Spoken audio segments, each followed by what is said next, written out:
Hi, everybody. This is Neil Thompson. I am the founder of Teach the Geek. It's an online platform for science and engineering professionals. You should check out the Teach the Geek to Speak Society. It's a monthly membership for those who want ongoing support in public speaking. You can learn more about it at teachthegeek.com. Again, that's teachthegeek.com. Today, my guest is Ashley Kirkwood, and she's a lot of things. So she's an attorney, a podcaster, a speaker. I wouldn't be surprised if she adds a few other things before it's all said and done. But as an entrepreneur herself, she works with speakers and entrepreneurs to land speaking contracts and licensing deals. I'm interested to learn more about her journey in entrepreneurship and the results she gets her clients. Welcome to Teach the Geek Interviews, Ashley. Hi, thank you so much for having me. Really excited to be here. Wonderful. So I mentioned that you worked as an attorney at law firms for a while, but then you decided to strike out on your own. What was the motivation to embrace entrepreneurship? Yeah, so I loved my job. I worked really hard to get where I was at as a corporate trial attorney at a large law firm. And I eventually negotiated a six-figure raise to go to another firm. And while there, although I was at about a $300,000 a year salary, not including bonus, it was not a healthy work environment for me. And it was there that I really realized, I went from having at my first law firm, I had great assistants, amazing support staff, really good leadership and tutelage from mentors, to making way more money at another firm, but losing all support. And I literally had a thought while I was working one day, overworked and burdened. And the thought was, darn, if I'm going to do everything myself, I could be on my own. And it was that day that I realized I really should start my own business. So I left my $300,000 corporate law firm salary to start my own law firm and speaking practice, which is what I do now. So I own Mobile General Counsel, as well as a company called Speak Your Way to Cash, which teaches really experts and thought leaders how to land 5 and 6 figure corporate speaking contracts. So most of your audience is, well accomplished, well educated, has a level of expertise, is interested in public speaking, maybe for their corporate careers. But we help folks like that to see how they can take their expertise, package it as thought leadership, and sell it to corporations all around the world for a hefty sum.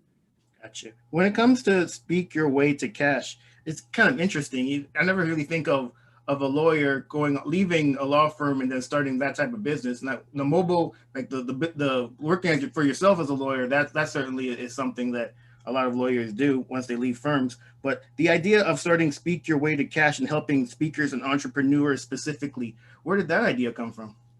Yeah, so I've always been speaking. I spoke competitively through high school and college and won national titles doing so. And while I was a lawyer, I was a trial lawyer. And I started analyzing what I loved about that. And what I loved was actually the trial piece of it. So the actual speaking, the persuasive nature of what I did. And while a lawyer, I was paid to speak at colleges and corporations. And I wrote a book called The Law School Hustle. And in that book, I kind of detailed how I was able to go from barely graduating college to graduating top of my class at Northwestern Law School. So when I left the law firm to start my own business, what I realized is it takes a long time to build a brand as a small business lawyer, because all of my clients in my previous legal career were very large companies. So while I was building that brand, the way that I made money on day one was bulk selling that book that I wrote while I was in corporate. And in bulk selling that book, some of the colleges that I'd speak to were like, well, we don't want to bulk buy the book, but we will pay you to speak. And so that was my first entryway into learning how to get paid to speak. And I arranged my own book tour, spoke at various colleges. And eventually I decided, well, I'm speaking a lot. I'm traveling a lot. I'm doing things that I love, but I'm getting a little bit burnt out. And so I started to sell larger packages to my college clients and inevitably started pitching corporations. So that was kind of the way that I've bridged the gap. So now what we tell people is allow us to help you sell your expertise to corporate, and then let my firm protect the IP. So it's a pretty simple way. We help people build their brands and protect them. Interesting. That's a very interesting model. I'm kind of trying to figure out whether there's anyone else that's doing something similar to that, but it's pretty ingenious if you ask me. How do you balance both businesses? Employees. To put it frankly, I do not do it alone. I have a really good team that works for us full time and helps to ensure that our clients are well taken care of. And also, I see myself more as like I'm the visionary for both companies. I'm really in the weeds with our speaker rated cash clients.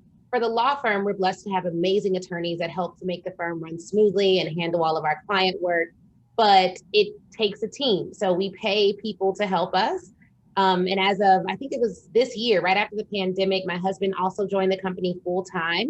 And we have a team that helps. So, I mean, I could not do it by myself. I could do, when I started, I was doing the firm and speaking was kind of something I did on the side, but it has grown to be its own really successful, full-blown enterprise. And so I have had to have people hire people to help out. Gotcha. And so when it comes to, let's just say an entrepreneur or a speaker wants to work with you, what kind of services would you provide them? Essentially, what can they expect from working with you? Yeah, definitely. So we have a book coming out called Speak Your Way to Cash, How to Start at the Top of the Speaking Market versus Working Your Way Up from the Bottom. So it'll be a really good entryway for people who they want to learn more about what we do and kind of hear our philosophy. That's a great starting place for them. They can go to speakyourwaytocash.com/book and get on the wait list for that coming out. But we work with people in a couple of different ways on the speaking side. So I have a group coaching program. We do one-on-one VIP days, which would be me and the speaker. And we work to develop out their signature talk. So putting all that expertise that you have into a really well-oiled package. We help them to sell that package to corporations and colleges. And then we also help to make sure that they have a well-oiled business to back up their speaking and consulting practice. So outside of we have the event, VIP days, and the group coaching program. Those are essentially the three ways that speakers work with us and how we are able to help them. Gotcha. And when it comes to developing the signature talk for the speakers to then go approach the corporations, is there a certain, I guess, buckets that those signature talks fall into? So such as, leadership, diversity, inclusion, etc., or is it just kind of whatever the speaker really is passionate about? That's a really good question. And there are definitely buckets. What I recommend is that you have a signature framework that teaches a company a soft skill that you've mastered. So for me, my signature talk is the currency of confidence. It's all about confidence, overcoming imposter syndrome. That is what we teach corporations when we go in and sell a package. We have people who talk about wellness. We have people who talk about productivity. People we've helped who talk about student leadership. Some of our speakers teach on purpose, but they sell that to colleges, not necessarily corporations, because of course, corporations, I hate to say it, but they care less about your purpose and more about your productivity. So you want to think about, there's two audiences that you have. Your buyer may not necessarily be your audience. So if you want to speak to small, children and inspire them to change the world, that's your audience. But who's the buyer? The buyer is going to be who has the budget. That may be a school or college or corporation. And so what I'd recommend for anyone who's like, okay, well, can my topic fit? What is my topic? Where should I go? Go to any Speakers Bureau website and look at the topics that they list for their speakers. Now you want to look at like a large Speakers Bureau, and what you'll see that when the way that they categorize those speakers will be common topics that corporations are buying. It doesn't mean that's all they'll buy, but that means those are the terms that they're used to seeing when they're looking to buy a speaker. So that's kind of what I would recommend, but it's not, I'm slow to say you could speak on anything. I will say though, there's typically a skill that you've mastered that you can package in a way that a corporate audience would be willing to buy it. Got you. I was on Clubhouse not too long ago, maybe earlier this week, and there was a speaker that was saying that he started off his speaking career based on writing a book and then using the book as leverage to then get speaking engagements. Is that something that you suggest to the people that work with you, or is that all that or is that necessary? No, I suggest you start making sales as quickly as possible. I personally think that one thing that holds people back from jumping into the speaking business or being successful in entrepreneurship at all is that they do not focus on making sales. They focus on all the other things that may feel like progress, but that don't result in paychecks. So the book is great, but for me, I sold the product. I did start my speaking career in colleges with the book, but not in corporate. So when I started selling to corporations, I would pitch them using my TEDx talk, not my book. And I would say, hey, I'd love to come in and teach your people about overcoming imposter syndrome. Here's a TEDx talk I did on this topic. Check it out. Let me know what you think. And then I would follow up a few days later and say, hey, not sure if you had a chance to check out my TEDx talk, but I'd love to chat with you about how I can help your employees overcome imposter syndrome to get to productivity. Do you have 15 minutes next week to chat? I did that over and over and over again until people started to bite and I started to have sales conversations. Now, having a book, we are going to come out with the Currency of Confidence book, and the Currency of Confidence is trademarked. Our firm handled that. And so is Speak Your Way to Cash. All of our stuff that we create, all of our intellectual property, Mobile General Counsel helps to trademark it and make sure it's well protected. So it's important to have assets. It's important to have a book. It can definitely be a leveraging tool. But for anyone listening who does not have a book, do not let that keep you from pitching. You just need something to show them that you are who you say you are. Utilize that to start making sales. Focus on making sales. Gotcha. So, I mean, you said that you used your TED Talk to get your foot in the door with some of these companies. The person I mentioned before used the book. What other tools could people use to kind of get the attention of these corporations? Well, we in our programs, we came up with a methodology called the PAID methodology. That is what we use to help our speakers go from like no paid engagements to high paid speaking contracts. So the P stands for press. That means you can literally write an article on LinkedIn today as you're listening to this and utilize that article to pitch clients to work with you for larger contracts. It shows your expertise. The A means you need a well-assembled offer. So that would look like you opening up a Word document and putting together a proposal that shows them their problem and your solutions for that problem and what that solution would cost.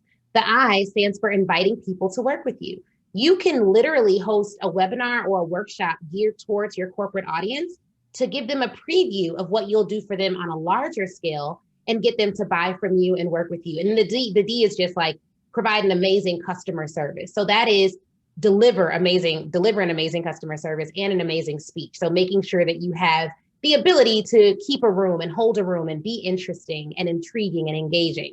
So those are some additional ideas that people can use who don't have books, who don't have TEDx talks to get started that I've seen work in my life and in my students' lives. Okay, I like the acronym PAID, P-A-I-D. You have to work to get to work though. Yeah, the A assembled offer. I got you. All right. So then when it comes also to getting these offers from these corporations, at some point there has to be a discussion about how much they're going to be paid. Do you help the people that you work with in that journey, or are they on their own for that? No, we 100% help with that journey, and we have an event coming up in November, and pricing for success is an entire session of that journey, because that's where a lot of people get stuck and where they get lowballed. So we give people the language to have the sales conversation, because I think that's what holds people back from corporate is like, what do I say? How do I say it? What do I say if they say this? So we're going to answer all of those questions at our Speak Your Way to Cash live event in November. But pricing is a really big piece of what we help people do. And it goes with assembling that offer. So when you assemble that 5 or 6 figure proposal, you have to also show them the price. That's what they're most interested in after your sales calls. Like, okay, how can you help me after I'm bought into the idea that you can help? What is it going to cost me? So that is definitely something that we help with. Gotcha. Are there ever any instances where you would be okay or suggest that a speaker speak for free? Yeah, so if it is for marketing, I can understand speaking for free, but it needs to be something that you control. What I mean by that is people ask me to speak all the time on panels and at conferences, and they don't want to pay or they don't have a budget. I don't control those situations. I don't control the stage. I don't control who else they're going to have speak. I don't even control if they record me or not. I have no control over any of that. And so I don't recommend doing it in that context without a real deal strategy behind it.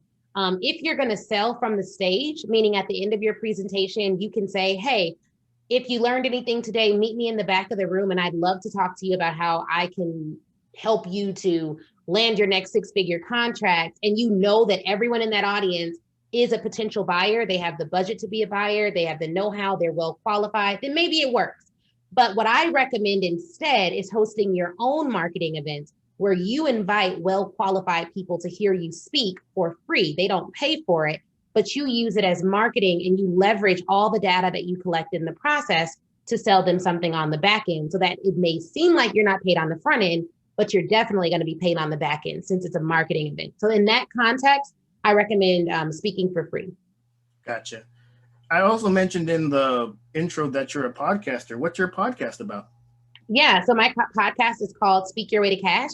So it's all about landing paid speaking engagements, landing those 5 and 6 figure corporate contracts. And we talk a lot about mindset, but we have a lot of episodes on there from people who've been successful. I just interviewed one of my clients, Dorianne, who landed her own 6-figure contract after joining our program.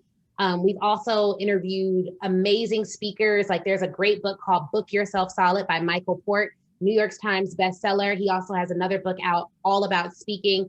He's been on the podcast. We've interviewed just some phenomenal folks who have built 6 and 7 figure speaking careers and beyond, and who really have overcome some of that mindset stuff that keeps a lot of people that I see from achieving at the highest level. Gotcha. When it comes to the presentations that you give, or that even the people that work with you give, do you have a process that you follow yourself or that you suggest to others? And if so, what is it? Definitely. So whenever I'm going to give a presentation, if it's virtual, I want to think a lot about engagement. How am I going to keep people engaged? Every 1 to 2 slides, I'm thinking about ways where people can engage either in the chat, take a survey, do a poll, share a story, come off mute, talk a little bit, because people want to be engaged and we need that sense of community more than ever, especially after what we've been through with the pandemic. That's a really important piece of it. So my process is first to outline the speech, practice it various times, like in my head and out loud. And then after I've done all that and I know my content really well, and I've done a tech run through and all that fun stuff, I think about whether or not I like the speech. And I don't mean like it, like, is it good content? But I mean, like, do I feel the words that I'm saying?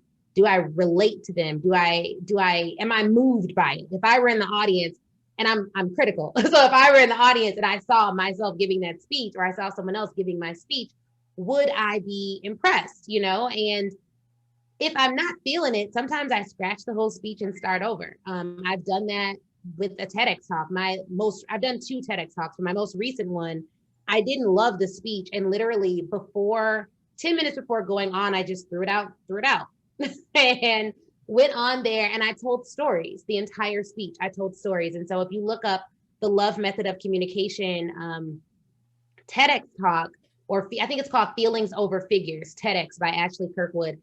It's stories, it's laughter, it's fun. I was pregnant giving the TEDx talk.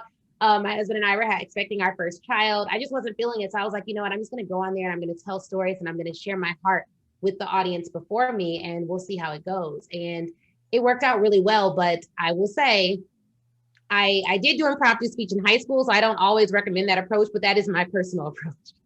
Wow, that's crazy. I didn't even, because from what I understand about TED Talks, they're pretty structured, and you have to, at least of some of them, they even assign you a coach and all this other stuff. So I figured if you just go up there and do something that wasn't rehearsed or practiced, they might be upset. But hey, I guess you're not going to argue with a pregnant woman, are you now? Yeah, and I mean, if you watch it, they would not have known, and no one would know. Obviously, it was still a really well structured talk. But that comes from doing a lot of preparation and having a lot of reps. So I've been speaking a long time. And so for me, I can go on stage with maybe a little bit less preparation and still perform an amazing talk. But remember, I had already researched the talk. I'd already memorized my framework. I already knew what I was going to say. I just decided to go on there and tell some stories that weren't necessarily written down and 100% memorized. Wow, that certainly is a skill. Hey, kudos to you for being able to do that. When it comes to presentations, do you ever get nervous? And if you do, how do you deal with your nerves? Yeah, so I was definitely nervous before the TEDx, both of them. Every time you go and speak in front of a large crowd of people you don't know, I feel maybe it's nerves, but I like to consider it excitement. And so for me, I tell myself, oh my goodness, what you're feeling right now is excitement. You are going to crush it. You are going to love it. And at the end of the day, speak to the audience in front of you. So I use it as motivation. And I think however you can frame what you're going through in a way that serves you versus a way that will not serve you. So me saying like, oh, you're nervous. I don't know if it's going to work. I'm so scared. That doesn't serve me. but feeling that emotion and not negating what I'm feeling, but framing it like, oh my goodness, you feel that? That's excitement. You're going to go out there and crush it. Definitely serves me and inevitably serves the audience better as well. Yeah, I think you're right about that. Just reframing it as excitement, yeah, and then using that as motivation to go out there and do your best. I think that's an excellent approach. Is well, this actually feeds in really well to my next question. And so, can you offer any tips to people that are listening or watching this interview on how they can become more effective at public speaking? Yes, you can become more effective at public speaking by speaking as much as possible. So I remember I did say earlier, you're not going to speak for free and do all those things, but there are a lot of ways for you to develop content as a speaker that can serve your audience and you. So if you know you want to get better at speaking, maybe you should host a podcast. If you know you're not afraid to be on camera, you enjoy being on camera, maybe do some LinkedIn Live series on your topic of expertise, or Facebook Live or Instagram Live. There are zero barriers to entry to going live on Facebook and Instagram and YouTube. So you want to find ways for you to practice getting up, speaking, utilizing your gift over and over again. And you want to develop 5 or 6 really solid stories that you can plug into a variety of situations that you speak on all the time. Story development is a really critical piece to making sure you're an effective speaker. Excellent. Well, this has been really interesting talking to you, Ashley. Thank you so much. How can people get in touch with you? Definitely. Well, you can get in touch with me. I have a free Facebook group called Speak Your Way to Cash on Facebook. Everything is under the Speak Your Way to Cash banner. So you can definitely join that group. It's totally free. Or you can go to speakyourwaytocash.com and join our email list there. Or if you're interested in learning more about me and you have questions and you want to send those questions to me, then you can shoot me a text message at 312-847-4590. 312-847-4590.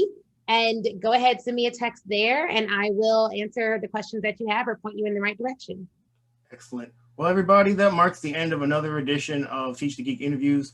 My name is Neil Thompson, founder of Teach the Geek. You can go to teachthegeek.com to check out the Teach the Geek to Speak Academy, or Society, actually. It's a monthly membership to help you, give you ongoing support when it comes to your public speaking efforts. Until next time, take care and stay safe. Thanks, Ashley. Thank you.